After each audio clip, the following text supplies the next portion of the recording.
তাহলে আমরা দেখো এই পার্টটারও কাজ আমার শেষ। আমি একটা একটা পার্ট শেষ করে করে এগোবো, তাহলে অঙ্ক ভুল হবে না। কিন্তু এইখানে দেখো এই দুটোর মধ্যে কি কোনো পার্থক্য আছে?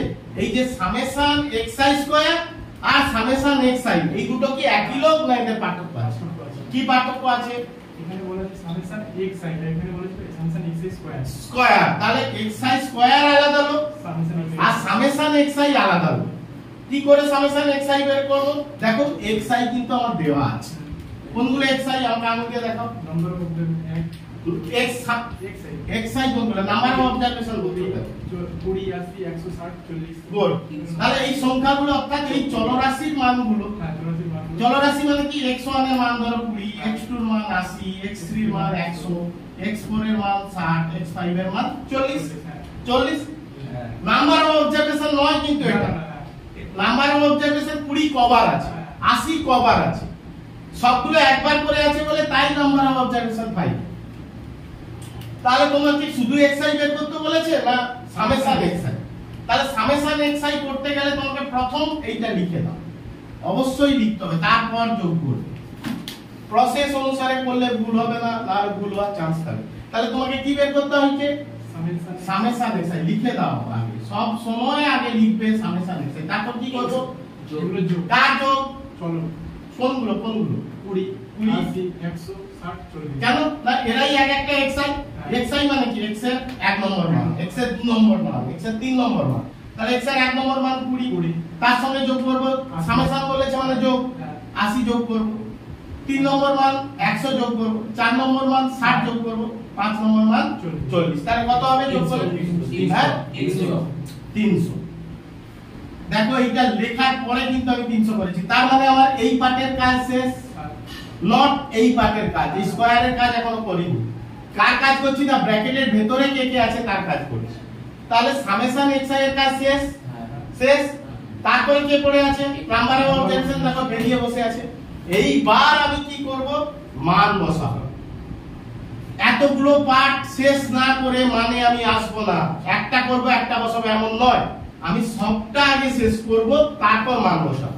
তাহলে সবটা শেষ হয়ে গেছে, এবার দুটো মান, এবার মান বসাও।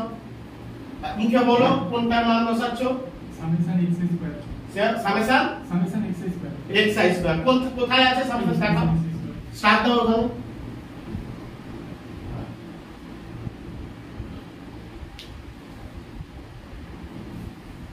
Divided by number of observation কত আছে?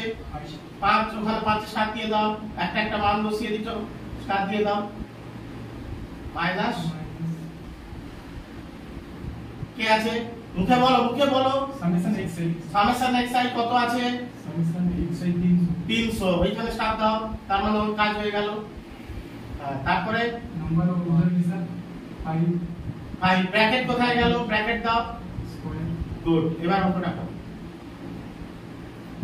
তাহলে 22 ওইটাকে 5 দিয়ে ভাগ করো, 44। কত হচ্ছে? 4400 বসাও।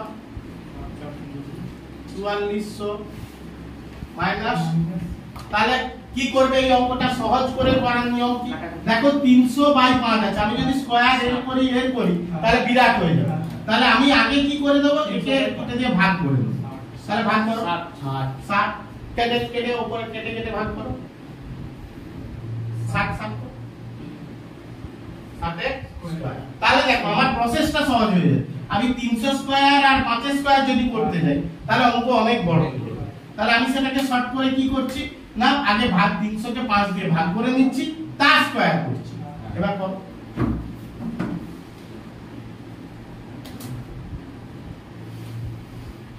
মাইনাস 60 স্কয়ার কত? 3600। 6 36। এবার করো বিয়োগ করো। এবার কি করব? বিয়োগের কাজ করব, তারপরে রুটের কাজ। আগে বিয়োগের কাজ, তারপর রুটের কাজ।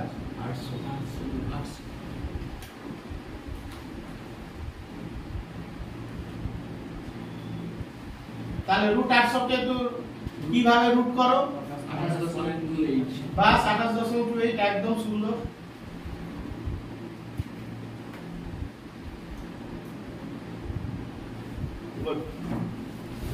এবার দেখো 200 আমরা অঙ্কটা স্টেপ বাই স্টেপ যদি করি তাহলে ভুল হওয়ার কোনো সম্ভাবনা থাকে না।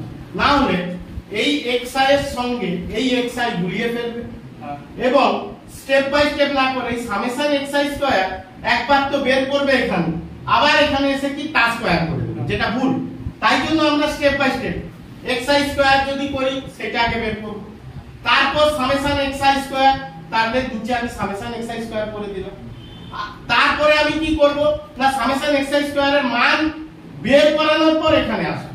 কখনো এখানে বের করি এর মান বসিয়ে দিলাম, তারপরে আবার এখান থেকে এর মান বসিয়ে দিলাম, এরকম করবে না। আগে সবাইয়ের মান বের করবে, মান বের করে একটা একটা করবে, দরকার হলে স্টার্ট ছোট করে একটা স্টার্ট দেবে, তার মানে ওটা হয়ে গেছে। না হলে তুমি এটা করার পর যখন এখানে যাবে তখন দেখবে এই মানটাকে আবার বসিয়ে দিচ্ছ। ফলে এই কটা ভুল কিন্তু এই অঙ্কে হয়। দেখতে এত বড় হলেও তুমি যদি স্টেপ বাই স্টেপ করো তাহলে অঙ্ক কিন্তু তুমি সহজেই করতে পারবে এবং ভুল হবে। তাহলে এটা কি হলো আমাদের ফ্রিকোয়েন্সি ছাড়া সমক পার্থক্যের সূত্র পাবো। ঠিক আছে।